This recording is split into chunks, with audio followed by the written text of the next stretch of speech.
Hello friends, welcome back to our channel maths by Anil Singh Rajput. आज के इस वीडियो में हम संविदा वर्ग 3 के जो एग्जाम हो रहे हैं उसका एनालिसिस करेंगे और जितने भी क्वेश्चन एग्जाम में आए हुए हैं उनको करने का तरीका, नए नए कॉन्सेप्ट मैं आपके साथ डिस्कस करूंगा।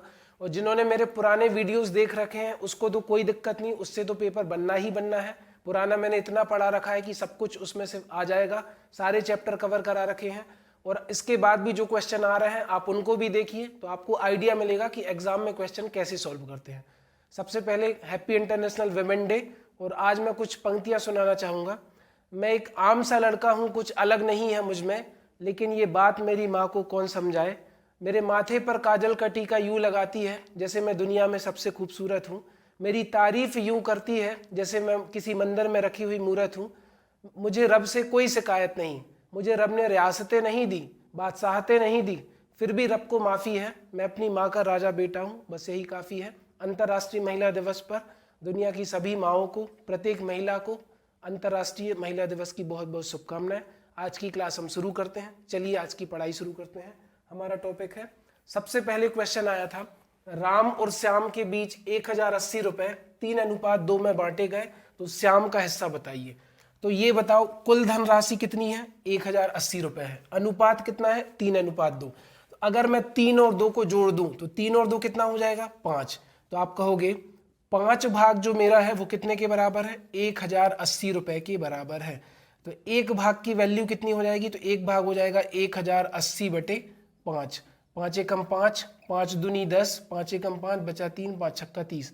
एक भाग की वैल्यू कितनी आ गई, 216 रुपये। तो श्याम का हिस्सा कितना है, राम का हिस्सा 3 भाग है तो श्याम का हिस्सा 2 भाग है। तो 2 भाग की वैल्यू आप निकाल देते तो 2 गुणे 216 कर देते, तो 216 गुणे 2 कितना हो जाएगा, 432 इस क्वेश्चन का आंसर है। ऐसे इस क्वेश्चन को करा जाएगा। 0.362 का 64% आया। तो देखो इसको कैसे सॉल्व करेंगे वो भी मैं आपको सिखाऊंगा। 0.362 का मतलब होता है गुणा 64, प्रतिशत माइनस 100 से भाग, तो नीचे कितना आ जाएगा मेरे भाई, 100 आ जाएगा। ठीक है, अब आप इसको काट दो तो 4 से कटेगा 16 बार, 16 चौको 64, 4 से कटेगा 25 बार, 25 चौको 100, है ना। अब आप चाहो तो इसका गुणा कर दो, 16 दूनी 32 की 2 हासिल 3, 16 सिंह 96 और 3 99 की 9 हासिल 9, 16 थी 48 और 9 57, 5,792 आ गया। दशमलव के बाद 3 अंक थे तो 5 और 7 के बीच दशमलव लगा दो, 3 अंक होने चाहिए।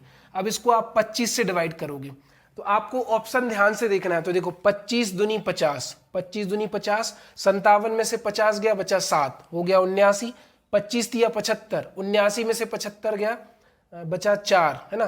तो 25 से कम 25, 231 बार भाग जा रहा, दशमलव के बाद 3 अंक तो यहाँ दशमलव लगा दो, तो 0.231 आपका आंसर आएगा। ये एग्जाम का क्वेश्चन है, आपको करना कैसे है वो भी मैं आपको सिखा रहा हूँ, बस क्वेश्चन ही नहीं बता रहा हूँ। ठीक है, तो आप प्रोसेस को भी समझिए। 8 से पूर्णतः विभाजित संख्या कौन सी है, तो कोई भी संख्या 8 से तब विभाजित होती है जब आखिरी के 3 अंक 8 से विभाजित हो। किसी भी संख्या को 8 से विभाजित होने के लिए मैंडेटरी है कि उसमें उसके आखिरी के 3 अंक में 8 का भाग जाए। तो जैसे पहली संख्या का 288, इसमें मैं 8 का भाग दूंगा, तो 8 एकम 8, 8 तिया 24 बचा 4, 8 छिंग 48, मतलब पहला ऑप्शन हमारा आंसर आ गया। तो बाकी के ऑप्शन हम क्यों ट्राई करें जब फर्स्ट में काम बन गया। 24 से पूर्णतः विभाजित संख्या है। अब आपको 24 का पहाड़ा तो आता नहीं है, तो 8 तिया 24, जो संख्या 8 और 3 दोनों से विभाजित हो जाए वो किससे विभाजित हो जाएगी, 24 से, है ना। तो 8 का नियम क्या है, आखिरी के 3 अंक में 8 का भाग जाना चाहिए। तो 8 एकम 8, भाग न जाए भाग नमस्ती 0, 8 दूनी 16, 102 बार भाग चला गया। अब इसके अंक जोड़ो तो 5 और 1 6, 6 12, 8 20 और 7 27, इसका टोटल आ गया 27।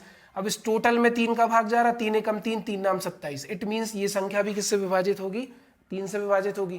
तो अगर कोई संख्या 24 से विभाजित होगी तो उसके गुणनखंड 8 तिया 24 से भी विभाजित होगी, याद रखना। 26 से कोई संख्या विभाजित है तो 26 को मैं लिख सकता हूँ 13 दूनी 26, क्योंकि आपको 26 का पहाड़ा नहीं आता, मैं जानता हूँ। अब जिन संख्याओं के आखिरी में 0 होता है, 2 होता है, 4 होता है, 6 होता है, 8 होता है, वो सभी संख्या 2 से विभाजित होती हैं। 0 6 0 6 सब में जा रहा भाग, है ना। अब मैं क्या करूंगा, इसको 13 से डिवाइड करूंगा, तो 13 दूनी 26 बचा 6, हो गया 60, 13 चौको 52 बचा 8, 13 छिंग 78 बचा 2, 13 दूनी 26। तो ये आपका आंसर है। आपको सभी संख्याओं में 13 का भाग देना पड़ेगा। मुझे आंसर पता है तो मैं बाकी के ऑप्शन पिक नहीं कर रहा, आपको भाग देना पड़ेगा। कोई शॉर्टकट नहीं है, ठीक है। अब इनने बोला वर्ग का विकर्ण 3 कर्णी 18 सेंटीमीटर है, तो क्षेत्रफल क्या होगा। सबसे पहले आप जानो वर्ग क्या होता है। तो एक ऐसा चतुर्भुज जिसकी चारों भुजाएं आपस में बराबर हो तो वो कहलाता है वर्ग। आपने टाइल्स देखी है ना, घरों में 2x2 की टाइल्स लगी रहती है, उसकी सारी भुजाएं बराबर होती हैं। तो अगर वर्ग के परिमाप की बात करें तो परिमाप होता है सभी भुजाओं का योग। अगर मैं इसको a कह दूं, इसको b कह दूं, इसको c कह दूं, इसको d कह दूं, तो a + a 2a + 3a + 4a, तो वर्ग का परिमाप कितना हो गया 4a। अगर वर्ग के क्षेत्रफल की बात करूं तो क्षेत्रफल होता है भुजा का वर्ग, साइड का स्क्वायर, और जहां पर भुजा a है तो हो जाएगा a का वर्ग। बट इस क्वेश्चन में वर्ग का विकर्ण दिया है, तो आप a को c से मिला दो तो ये विकर्ण हो गया, b को d से मिला दो तो ये विकर्ण हो गया। विकर्ण दिया है 3 कर्णी 18। तो जब वर्ग का विकर्ण दिया हो तब क्षेत्रफल का सूत्र होता है विकर्ण का वर्ग बटे 2। विकर्ण कितना है मेरे भाई 3 कर्णी 18, तो 3 कर्णी 18 का वर्ग बटे 2। मैं यहां पर आपको बताऊंगा, तो देखो 3 कर्णी 18 गुणित 3 कर्णी 18 बटे कितना आ जाएगा 2। तो 3 का 3 से गुणा करो तो 3 दर का 9, कर्णी 18 का कर्णी 18 से गुणा करोगे तो 18 बटे 2, तो 2 एकम 2, 2 नाम 18, 9 नाम 81। 81 इस क्वेश्चन का आंसर है। उम्मीद है आपको वीडियो समझ में आ रहा होगा। कहीं पर भी डाउट है तो आप वीडियो को इधर उधर करके देख लीजिए। मेरे पुराने वीडियोस भी देखेंगे तो आपके कॉन्सेप्ट भी क्लियर होंगे और एग्जाम में भी आपके नंबर मिलेंगे, बढ़ेंगे। और आपको जिन्होंने पूरे वीडियो देखे हैं उनको तो 15 में से 15 मिलना है, डेफिनेटली है, ये बात डेफिनेट है। चलिए फ्रेंड्स, अब आगे के सवालों की चर्चा करते हैं। क्वेश्चन है 2 वर्गों के विकर्णों का अनुपात 2:3 है, तो क्षेत्रफलों का अनुपात होगा, है ना। तो आप याद रखना वर्ग के क्षेत्रफल का सूत्र, वर्ग का क्षेत्रफल बराबर होता है विकर्ण का वर्ग बटे 2। किस कंडीशन में, जब आपको विकर्ण दिया हो।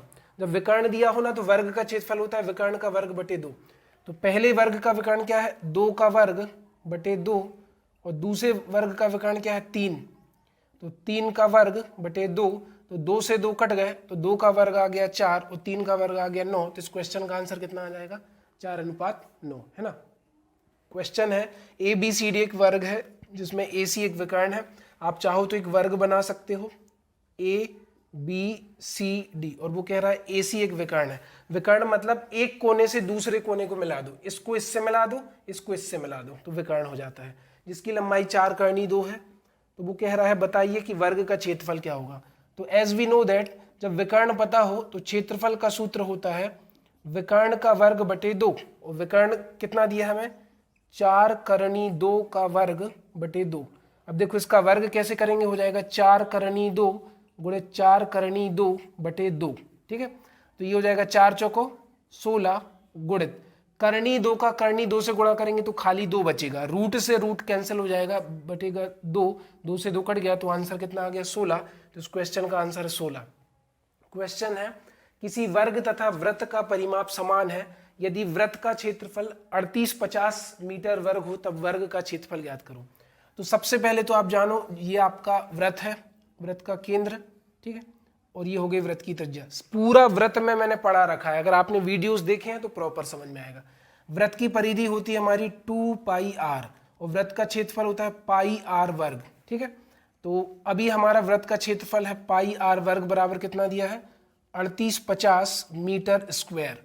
तो पाई की वैल्यू रखेंगे तो 22/7 गुणित r स्क्वायर बराबर आ जाएगा 3850। ये 7 जाएगा ऊपर और ये 22 जाएगा नीचे, मतलब आर स्क्वायर बराबर 3850 गुणित 7 गया ऊपर बटे कितना आ गया 22। तो देखो 11 दूनी 22, 11 तिया 33 बचा 5, 11 5 55, 0 हो गया।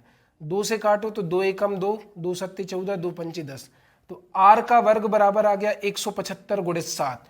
अब चूंकि 175 को मैं लिख सकता हूँ 55 25, 25 सत्ते 175 और ये 7 अलग से आ जाएगा, इसको मैंने ब्रेक कर दिया 55 25, ठीक है। तो ये हो जाएगा 55 25 सत्ते 175 और ये वाला 7 अलग से, तो ये हो जाएगा 5 गुणित 7 का वर्ग, क्योंकि 5 2 बार आ रहा है 7 2 बार आ रहा है, यहाँ पर r का वर्ग है तो वर्ग से वर्ग कट गया। इट मीन्स वृत्त की त्रिज्या पूछी होती तो वृत्त की त्रिज्या 35 आ गई, ठीक है। अब लेकिन ने कहा कि वर्ग तथा वृत्त का परिमाप समान है, थोड़ा सा क्वेश्चन डिफिकल्ट है। देखो वर्ग एक ऐसा चतुर्भुज होता है जिसकी सभी भुजाएं बराबर, ठीक है। तो वर्ग के अगर अपन परिमाप की बात करें तो परिमाप होता है 4a और क्षेत्रफल की बात करें तो क्षेत्रफल होता है भुजा का वर्ग, इट मीन्स a वर्ग। तो वृत्त और वर्ग का परिमाप बराबर है, तो 2 पाई r और 4a बराबर है। तो यहाँ पे लिखोगे आप 2 pi r is equal to 4a, तो 2 गुणित 22/7, त्रिज्या हमारी कितनी आ गई 35 इज इक्वल टू 4a। समझते जाना है ना, 7 एकम 7, 7 पन्ना 35, 22 दूनी 44, 44 पंचे या 22 पंचे 110 दूनी 220, 220/4 बराबर आ गया a। तो ये हो गया 4 पंचे 20 बचा 2, 4 पंचे 20। ए भुजा हमारी आ गई 55। तो वर्ग का क्षेत्रफल ज्ञात करो। तो वर्ग का क्षेत्रफल होता है भुजा का वर्ग, यानी कि 55 का वर्ग। और इसकी ट्रिक मैंने क्या बताई थी, 5 का वर्ग करो 25, 5 में 1 जोड़ा 6, 6 पंचे 30। तो इस क्वेश्चन का आंसर आ गया 3025 3025। तो इसके मैंने ऑप्शन नहीं लिखे थे, लेकिन इसका आंसर ये है। तो ये क्वेश्चन भी संविदा में आया है, थोड़ा सा डिफिकल्ट था, ये वाले क्वेश्चन थोड़े डिफिकल्ट थे, लेकिन मैंने आपको कराए हैं। अगर आप समझ गए हैं तो आपसे, और वर्ग के विकर्ण का क्वेश्चन तो पिछले 3-4 शिफ्ट में रेगुलर आ चुका है, तो इंपॉर्टेंट है, आपको ध्यान से करना है। चलिए फ्रेंड्स, अब आगे के सवालों की चर्चा करते हैं। सबसे बड़ी भिन्न और सबसे छोटी भिन्न से सवाल आ रहा है। तो क्वेश्चन है 21/44, 39/60, 61/94, 26/48 में सबसे छोटी भिन्न कौन सी है? तो ध्यान से देखो, इसमें आपको गुणा करना पड़ेगा। संविदा के सिलेबस में साफ साफ लिखा है 2 अंकों और 3 अंकों वाली संख्या का गुणा करना आना चाहिए। तो पहले इन दोनों को अपन ले लेते हैं। तो 21/44 और 39/60 है ना। तो क्या करेंगे, इनका गुणा करो तो 21 छक्के 126, तो हमारा आ गया 1260। इनका गुणा करेंगे तो देखो 39 गुणित 44, 4 नाम 36 की 6 हासिल 3, 4 तिया 12 और 3 15, 4 नाम 36 की 6 हासिल 3, 4 तिया 12 और 3 15, 6 5 6 11 की 1, 5 और 1 6 और 1 7, 17 16 आ गया। ठीक है, तो अब बताओ इन दोनों में छोटा क्या है? 1260 छोटा है ना, तो छोटी भिन्न आ गई 21/44। अब इन दोनों की बात करें तो अब सवाल क्या बचा, 61/94 और 26/48। तो एक बार आपको गुणा करना है 61 गुणित 48। तो करिए, 8 एकम 8, 8 छंग 48, 4 एकम 4, 4 छंग 24, 8 8 4 12 की 2, 4 4 8 और 1 9, 29 28 आ गया। इन दोनों का गुणा करने पर आ गया 29 28। इन दोनों का गुणा करिए तो 94 गुणित 26, 6 चौको 24 बचा 2, 6 नाम 54 और 2 56, 4 दूनी 8, 9 दूनी 18, 4 8 6 14 की 4, 8 5 13 14 की 4, 24 44 आ गया। तो बताओ दोनों में छोटा क्या है? 24 44 छोटा है 29 28 से, तो इसको ले लेंगे 26/48। अब एक बार गुणा और करना है। तो देखो 21 8 168 की 8 हासिल 16, 21 चौको 84 और 16 100 आ गया। 26 चौको 104 की 4 हासिल 10, 26 चौको 104 और 10 11 44। 1008 छोटा है, इसका मतलब 21/44 छोटी भिन्न है। इसी तरीके से करिए। क्वेश्चन थोड़ा सा बड़ा पड़ रहा है, लेकिन जब सिलेबस में गुणा करना है तो गुणा करना कठिन क्यों लग रहा है? आता नहीं है आपको फिर। ठीक है, इसमें पूछा कि सबसे बड़ी भिन्न कौन सी है, तो 19/98, 6/35, 13/69 और 21/113। इसको कैसे सॉल्व करेंगे? 19 पंचे 95 की 5 हासिल 9, 19 तिया 57, 57 और 10 67, तो 66 हो जाएगा। 6 8 48 की 8 हासिल 4, 6 नाम 54 और 4 58। इन दोनों में बड़ा क्या आ गया? 19/98। बड़ी बताना है ना, तो 19/98 आ गया। क्यों? क्योंकि 665 588 से बड़ा है। 13 × 39 की 9 हासिल 3, 13 एकम 13 और 3 16 की 6 हासिल 1, 13 एकम 13 और 1 14, 14 69 आ गया। 13 × 39 की 9 हासिल 3, 13 एकम 13 और 3 16 की 6 हासिल 1, 13 एकम 13 1 14। 21 नंबर 189 की 9 हासिल 18, 21 छक्के 126, 126 और 10 136 और 10 146, 2 गया तो 114 69 आ गया। इन दोनों में भैया बड़ा क्या है? 13/69। फिर एक बार और गुणा करना पड़ेगा लास्ट बार। तो देखो 13 8 104 की 4 हासिल 10, 13 नंबर 117 और 10 127, 19 नंबर 171 की 1 हासिल 17, 19 छक्के 114 और 17 131। तो बताओ भैया 1311 सबसे बड़ा है, इट मीन्स 19/98 आया है। अगर आपको वीडियो पसंद आया तो वीडियो पर एक लाइक ठोक दीजिए और कमेंट करके जरूर जाया करिए, और ये भी बताइए कि सर मुझे अब क्या पढ़ना है। वीडियो को स्किप मत कर दीजिए कि काम हुआ और छोड़ के चले गए। तो वीडियो पर कमेंट करिए, वीडियो को लाइक करिए, और वीडियो पसंद आ रहा है तो दूसरे लोगों तक भी शेयर करिए। और अगर चैनल पे नए व्यूअर्स हैं तो चैनल को सब्सक्राइब भी कर लीजिए। मैं अपने टेलीग्राम चैनल की लिंक डिस्क्रिप्शन में दूंगा, तो आप टेलीग्राम चैनल से जुड़ सकते हैं, और बाकी की प्लेलिस्ट में शेयर कर दूंगा डिस्क्रिप्शन में, तो वो भी देख सकते हैं। आज की वीडियो के लिए इतना ही। जय हिंद, जय भारत।